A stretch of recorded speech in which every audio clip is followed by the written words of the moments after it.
ஒவ்வொரு தொழுகையிலையும் நமக்கு நாமே கேட்டுக்கொள்ள வேண்டிய துவா. 1, யா அல்லாஹ் என்னுடைய மரண வேளையில் கலிமா ஷஹாதாவை சொல்லக்கூடிய பாக்கியத்தை கொடு. 2, யா அல்லாஹ் என்னுடைய கபரை விசாலமானதாகவும் வெளிச்சமானதாகவும் ஆக்கி கொடு. 3, யா அல்லாஹ் என்னுடைய உயிரை இபாதத் செய்து கொண்டிருக்கும் நிலையிலேயே கைப்பற்று.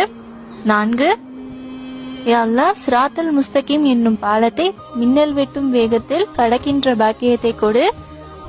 5, அல்லாஹ் நான் தெரிந்தோ தெரியாமலோ செய்த அனைத்து பாவங்களையும் மன்னித்து விடு.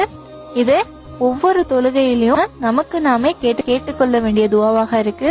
அஸ்ஸலாமு அலைக்கும்.